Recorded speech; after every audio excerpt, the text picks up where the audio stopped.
Hello everyone and welcome to another video. Today's video will be a book review, and that book review will be on The Invasion of the Tearling by Erika Johansen. This is the sequel to The Queen of the Tearling by Erika Johansen. Since this is a sequel, I'll just kind of give a brief synopsis of the first book for you all. The first book is about a girl named Kelsey who is the heir to a throne, and she is hidden away with foster parents until she is 19 years old, and when she turns 19, the royal guard will come and retrieve her and bring her back to her capital and her throne. Kelsey's mother is dead, and she turns 19, and now she is the queen of the Tearling, so the royal guard comes and gets her, and the first part of the book is about her journey to her throne. The second part of the book is pretty much about her on the throne and dealing with stuff, including the enemy, which is another queen. I believe she's called the Red Queen. She is the ruler of another country that is next to the Tearling. There's a lot of adventure and mystery involved in this book and this series in general, and I absolutely loved the first book,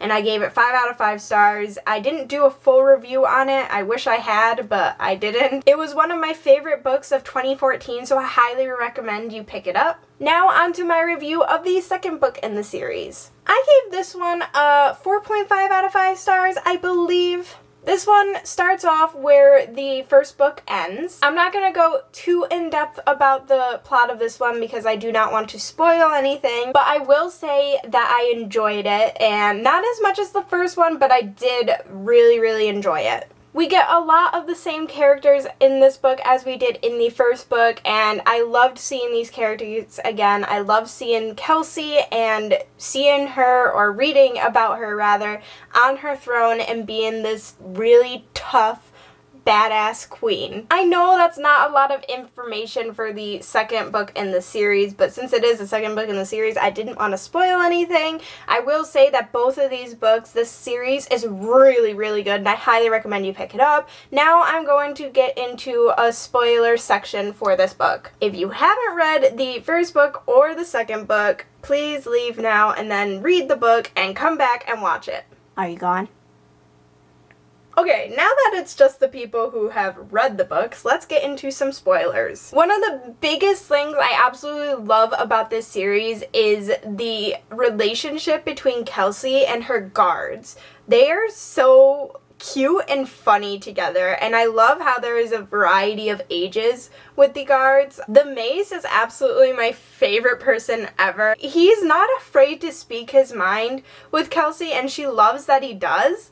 And I absolutely love that. He is such a fun character, and he, like I said, is not afraid to not really be mean to her, but be like, hey, you really shouldn't do this. Pretty much patronizing her. He's not afraid to do that. He's not afraid to be that father figure. I also love how Kelsey, takes things into her own hands. For instance, she's 19 years old, and she thinks to herself, I'm a queen, and yeah, I haven't been with a man yet. I absolutely love the scene in this book, and since you're all here, then you've obviously read it, but I love the scene between her and Penn. That it was so funny. She's just like, do you like me? And he's like, no. She's like, okay, I don't like you either. Come to bed with me. Another great thing I love about this series is that it's not focused on romance at all. I know I just said that she had sex with someone, but it's not in a romantic way at all. She just needed comforting, and she needed that closeness.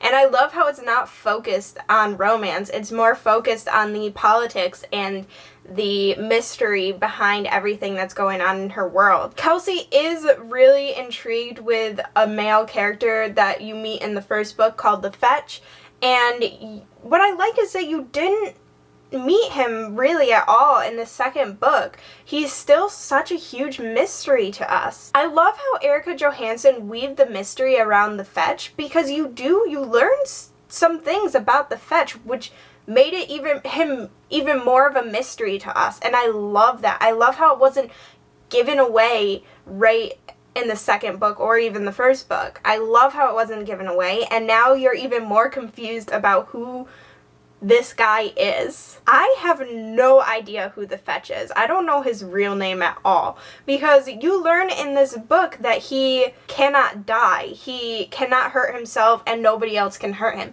He is forced to live an immortal life because he betrayed someone. I'm getting that from the book. I'm not entirely sure if he's the one that betrayed someone, but I know for sure that the other guy, like, I forget his name, like the dark, shadowy creature that the Red Queen was talking to in the first book, and he shows up in the second one, and he kind of tricks Kelsey. Not really tricks her, but she helps him out, you know? And you learn from him that the Fetch and him are, like, kind of in the same boat, that they both betrayed someone. You learn that the other one, not the Fetch, but you learn that he betrayed Jonathan Tear, I believe. And the Tears were the original rulers of the Tearling. That's why it's called the Tearling. And now it's the Rayleys. Is that how you pronounce it? Kelsey's original name, but she changed it to Glenn in the first one. Yeah, you know what I'm saying. Another awesome thing about this second book is I loved how we went back in time and Kelsey was able to see through the eyes of Lily, who we don't know who she is at first, but we know that she is in our time right now, or a little after our time right now. And while Kelsey is looking through Lily's eyes, we are able to learn how the Tearling came to be and who the original king of the Tearling was. At first, I was a little caught off guard when we first went back and saw Lily, because there's cars, there's money, there's electronics, there's all this stuff, and I'm just like, whoa, this is a big change from this medieval almost setting that we saw in the Queen of the Tearling. We did, however, learn in the Queen of the Tearling that there was something called the Crossing, where a bunch of people came over from another land and they left all the electronics and stuff behind and only brought books and, like, necessities, animals, and stuff to live. So no electronics, only books to have entertainment, pretty much. So we did learn that in the first book. However, in the second book, you learn more about it. You learn what the actual crossing was, especially in the last chapter of the book.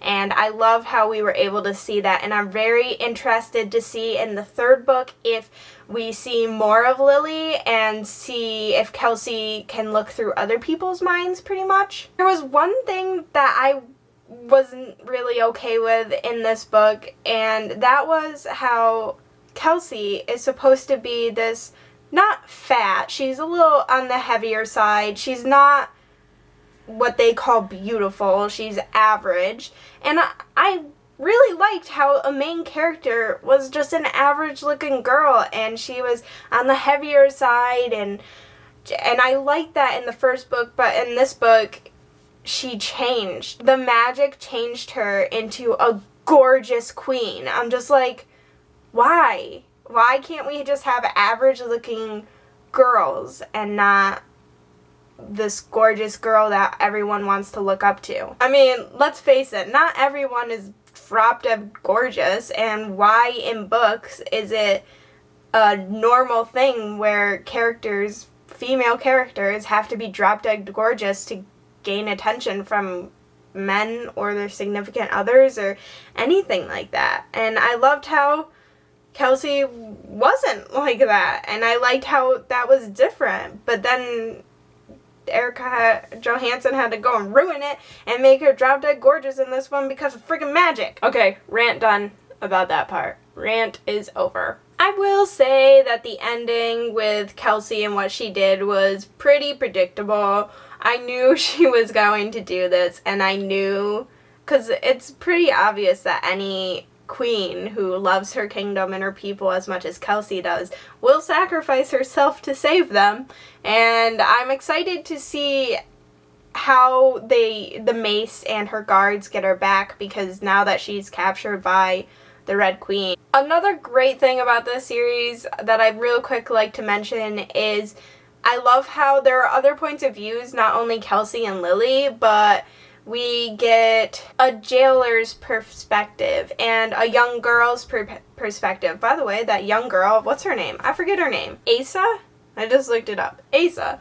By the way, she's such a cool little character. She's, what, like 12, and she already wants to be a guard or a queen's guard pretty much, and I think that's awesome. She reminds me a little of Arya, and I think that's so cool. I love how we have a couple of strong female characters. I love that, and like I said, I absolutely love this series, and I cannot wait to see where it goes and what happens next.